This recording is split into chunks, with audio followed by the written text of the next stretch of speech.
여러분 안녕하십니까? 김상곤 교수입니다. 아, 1학기 때는 회계원 연습 공부를 했죠. 우리가 분계를 참으로 공부를 많이 했습니다.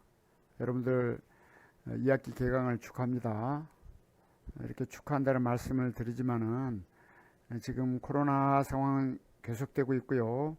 관련해서 일상생활의 불편과 어려움 말고도 우리 대학 생활의 측면에서 보더라도 고통은 계속되고 있습니다. 2학기 때는 이제 대면 수업을 하지 않을까 생각을 했는데 최근에 공동체 의식을 일탈한 일부 집단 때문에 국민 모두가 또다시 고생을 하고 있으니 참으로 안타까울 뿐입니다. 이런 상황 속에서도 여러분 힘내시고 집에 많이 있는 시간이 이제 많죠. 그 시간이 우리에겐 책을 읽고 공부할 수 있는 기회다라고 생각하시고 2학기 때 공부 열심히 해주시기 바랍니다. 자, 2학기 때는 우리가 1학기 때 했던 그런 회계의 어떤 기본 또 전부를 할 수 있는 그 분계를 공부하는 걸 토대로 해서 이제 회계와 우리 경제 사회에 대한 재현상 그리고 어떤 그 유용한 측면들 그런 부분들을 인문 사회적 측면에서 회계를 공부를 해볼까 합니다. 그래서 교재를 회계와 사례라는 교재가 있습니다. 출판사가 이렇고요. 이렇게 됐는데 이걸 가지고 한 학기 동안 공부를 한번 해보겠습니다. 구입은 인터넷에서 구입하셔도 되고 학교 서점을 통해서 자, 이 교재를 가지고 2학기 강의를 어떻게 진행할 것인가 설명드리기에 앞서서 오늘 이제 첫 강의인데요. 우리가 1학기 때 공부했던 회계원리 연습 분계죠. 그 부분을 간단하게 언급하고 이렇게 넘어가겠습니다. 우리가 기말고사를 봤는데 상당수의 학생이 아직도 그 대변과 차변의 어떤 구분을 못하고 있고 또 조금 난이도 있는 뭐 어음 분계랄지 또 그런 그 대손 삼각에 대한 문제랄지 하는 부분들이 많이 아직도 이해를 못하는 학생들이 있어요. 그래서 그런 어려운 부분들을 같이 포함해서 뭐 분계도 하면서 그렇게 이제 하려고 그러는데 일단 우리가 1학기 때 배운 부분들을 다시 한번 간단하게 한번 설명을 해볼게요. 자, 회계적 거래는 항상 금전이나 채권 채무를 발생시키거나 비용과 수익을 가져오면서 반드시 원인과 결과를 수반하게 되어 있습니다. 물론 공짜로 뭐 우리 회사의 자산을 어느 누군가가 기부하거나 그렇게 해서 자산 수준 이익을 얻는 경우도 있겠죠. 그러나 일상적인 회계적 거래는 반드시 주고받고 반대급부가 있기 마련입니다.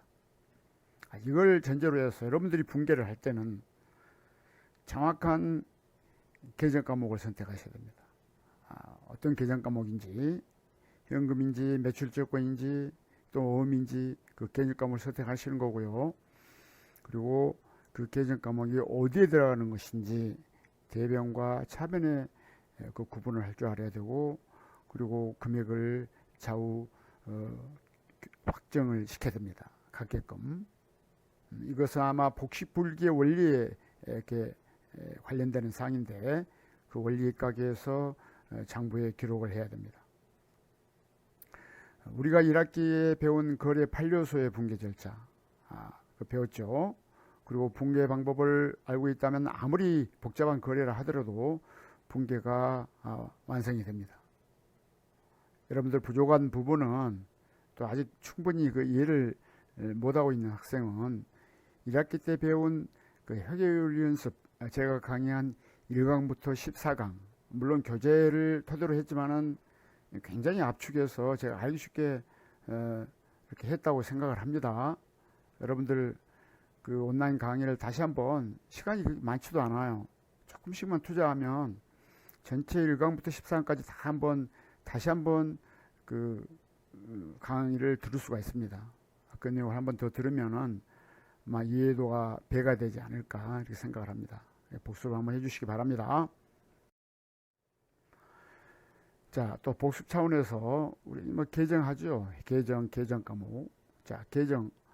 우리가 아마 대학생 또 어떤 회계학을 공부하는 학생의 입장에서 보면 우리가 눈으로 하는 게 아니고 이렇게 입으로서 말로써 어떤 그 용어를 학문적인 용어를 표현할 수 있어야 합니다. 특히 경제학이나 경영학에서의 그 용어가 많이 나와요. 그런 부분들을 보지 않고도 얘기할 수 있어야 돼요. 계정이 뭐야? 계정이 뭐야? 그런데 우리가 회계를 공부하는 사람이 답을 할 수 없다면 문제가 있겠죠. 이렇게 얘기하면 되겠습니다. 회계 기록의 최소 단위로서 각 거래가 회계적으로 기록된 장소다, 스페이스다. 그렇게 하면은 정확한 답이 되겠습니다. 그럼 과목이 뭐냐? 계정 과목은 그 장소에 들어가는 계정의 하나의 그 과목이죠. 우리 배웠죠. 현금은 현금 계정, 건물은 건물 계정, 뭐 차량이면 차량 운반구 계정, 뭐 매출이면 매출 계정, 외상 매출금, 뭐 외상 매입금 계정, 그렇게 들어가는 것입니다. 그리고 차변은 왼쪽, 대변은 계정의 오른쪽에 들어갑니다. 그걸 명확하게 보여주는 것이 이제 T 계정인데, T 계정이라는 것은 이제 분기를 하면은 그 전기가 되죠. 그 해당 계정에. 그 해당 계정에 보면 들어온 거, 나간 거 이렇게 돼 있을 겁니다. 예를 들어서 우리가 이제 자산에 뭐 현금이 첫 번째 나오죠. 현금. 이 T 계정입니다. 가로 이렇게 해서 T입니다. T. 영어로 T. T 계정으로 옵니다. 자, 자산의 현금으로서의 이 차변은 뭡니까? 현금이 들어온 거죠. 현금이 들어온 거예요. 좋은 거예요. 자, 대변은 오른쪽은 현금이 나간 것입니다. 자, 6월 30일자 현금을 출자했는데 50만 원 있습니다. 50만 원이 들어왔다는 겁니다. 어디로부터? 현금 출자, 즉 자본금이 들어왔다는 거죠. 이거를 이제 이 전기된 그 직전의 분기 내용을 보면은 현금 50만 원, 차변, 대변은 자본금 50만 원 이렇게 분기를 했을 겁니다. 했기 때문에 현금이라는 그 계정에 이렇게 차변에 기록이 되는 것입니다. 그리고 7월 1일 날 장기 차입금 10만 원이 들어왔죠. 은행에서 예를 들어서 대출금을 빌렸다면 받았다면은 장기 차입금이 되겠죠. 10만 원입니다. 이것도 분계가 현금 10만 원, 대변에 장기 차입금 10만 원 이렇게 분계를 했을 겁니다. 그래서 어떤 경우든 자본금이든 뭐 부채로든 간에 이 현금이라는 형태의 자산이 이 왼쪽에 차변에 들어와 있습니다. 60만 원. 그리고 대변은 나간 것입니다. 7월 1일자에 컴퓨터를 사느라고 만원 지출했습니다. 7월 15일 날은 판매비로 지출을 7,500원 했습니다. 자, 이건 나간 거죠. 들어온 거. 들어온 거에서 나간 거를 빼면은 남아있는 게 58만 2,500원, 2,500원입니다. 자, 이게 잔액입니다. 자, 이런 계정들을 쭉쭉 모아서 마지막에 결산 때 정리한 것이 바로 재무상태표입니다. 회사의 재산 상태를 알려주는 것이죠. 자, 계정기입의 원칙이 있습니다. 앞에서도 설명했듯이 우리가 거래 판료소라고 그렇습니다. 자, 아래 표를 보실까요? 왼쪽은 차변, 오른쪽은 대변입니다. 자, 자산의 증가입니다. 현금이 늘어났습니다. 자산의 증가, 그다음에 부채의 감소, 자본의 감소. 대변은 부채는 대변이죠. 부채의 증가, 자본의 증가. 마이너스 부분은 나갔으니까 대변에 있는 겁니다. 자산은. 그 다음에 손익계산서 계정으로서의 비용의 증가는 차변, 그리고 수익의 증가는 대변에 기록합니다. 이런 원칙은 이제 여러분들 다 알고 계실 거고요. 자, 회계순환 과정이 있습니다. 우리가 이게 분계를 하고 정기를 하고 하는 문제들은 결과적으로 회계보고서를 즉 재무제표를 작성해서 어떤 그 이해 당사자들한테 유용한 정보를 제공하기 위해서 이렇게 하는 거라고 그랬습니다. 회계순환 과정인데, 자, 표를 보시면 먼저 거래 식별, 즉 회계적 거래여야 되죠. 일반적인 뭐 직원을 채용한달지 그런 부분들은 회계적 거래가 아니기 때문에 식별할 필요가 없는 겁니다. 회계적 거래라고 했을 때 식별해서 우리가 1학기 때 배웠던 바로 분계를 하는 겁니다. 분계라면은 방금 앞장에서 설명했듯이 어떤 계정 과목에 전기가 이루어집니다. 그래서 그 남은 잔액, 그 쭉 계정별로 모읍다 보면은 이제 시산표가 만들어져요. 이게 수정전 시산표란 것은 결산 수정 분계를 해야 되기 때문에 그 직전에 시산표를 수정전 시산표라고 합니다. 그리고 결산 수정 분계를 통해서 그 다음에 만들어진 게 수정 후 시산표입니다. 결산 수정 분계는 1학기 13강인가 14강에서도 충분히 설명을 했습니다. 즉 말해서 어떤 비용과 수익의 이연들 내년에 식별하고 측정돼야 될 그런 비용과 수익들이 있으면은 그걸 결산까지 쪼개서 분리를 시켜야 됩니다. 또 추정할 수 있는 부분 있죠. 우리가 배웠던 뭐 감가상각비랄지 또는 뭐 대손 추전, 대손 상각비, 대손 충당금을 싼달지 그런 부분들은 결산 때 정리를 해야 됩니다. 자, 그렇게 하고 나서 이제 마무리 단계인 시산표가 만들어지면 이 시산표 속에는 모든 자산이 있는 계정 과목 또 손익 계정이 있는 비용과 수익 계정까지 다 나옵니다. 그래서 자산이 있는 계정들은 재무상태표, 손익이 있는 계정들은 손익계산서 그렇게 분류해서 재무제표를 작성을 합니다. 자, 그렇게 하면은 이제 장부의 마감이 되는 것입니다. 이런 회계 순환을 가지고 우리가 회계 보고를 하게 되는 것인데요. 이런 부분들까지 이제 2학기 때는 같이 한번 공부를 해보도록 하겠습니다. 여러분 이해되셨습니까? 자, 그럼 2학기 각 주차 강의 계획을 간단하게 설명을 드릴게요. 지금 뭐 교재를 다 아직 구입하지 않았기 때문에 일단 간략하게 그 강의 계획을 설명드리고 다음 주부터 교재 제1장부터 충실하게 강의를 해보겠습니다. 교재 표지입니다. 회계와 사회.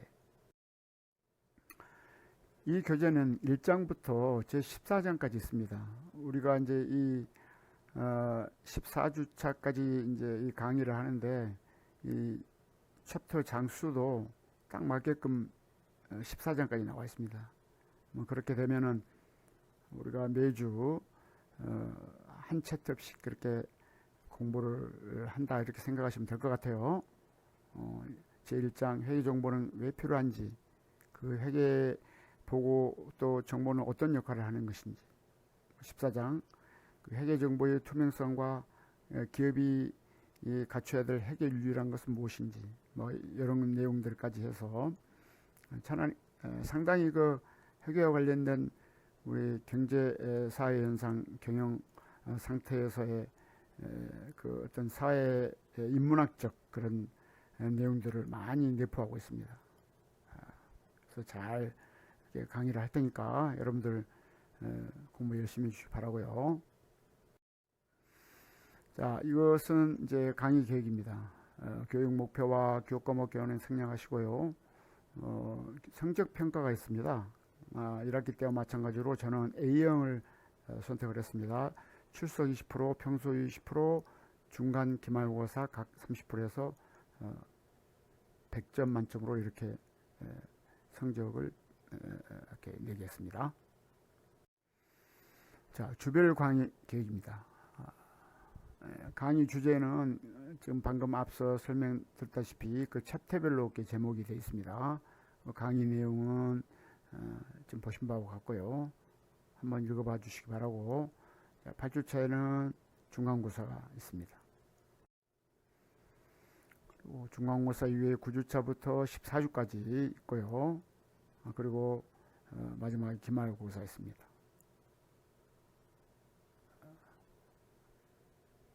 읽어봐 주시기 바랍니다.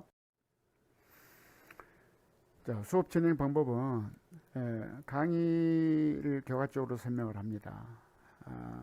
제 강의는 2학점이기 때문에 2시간인데요. 25분을 기준해서 2번 정도 25분씩 25분씩 그렇게 아마 할 생각을 가지고 있습니다. 그리고 강의 후에 이제 어떤 과제를 부여하는데요. 물론 교재를 여러분들 정독을 해야 됩니다. 강의 내용도 열심히 듣고 해서 그러다 보면은 각 챕터 끝에 연습 문제와 사례 연구가 있습니다. 연습 문제는 바로 이어서 그 답은 기재되어 있어요. 그래서 연습 문제 풀어보시고 사례 연구는 소수령인데 이게 답은 없어요. 물론 저나 여러분이나 답은 없지만은 여러분들 한번 풀어서 올려주시기 바랍니다. 또 제출해 주시고 그러면 그 다음 시간에 그 챕터에 대한 연습 문제와 사례 연구를 이렇게 같이 복습해 보는 식으로 그렇게 진행을 하고자 합니다. 이 연습 문제와 사례 연구는 평소 점수에 활용을 하겠습니다. 그리고 여러분들 수업 과정에서 여러 및 건의사항이 있으면은 이렇게 올려주시고요. 저는 반영하도록 하겠습니다. 자, 첫 번째 강의 이것으로 이제 마치려고 하는데 여러분들 하여튼 건강이 제일 중요하니까 몸 관리 잘 하시고 즐거운 그 공부가 되시기를 바라겠습니다. 다음 주에 또 뵙겠습니다. 김상곤 교수였습니다.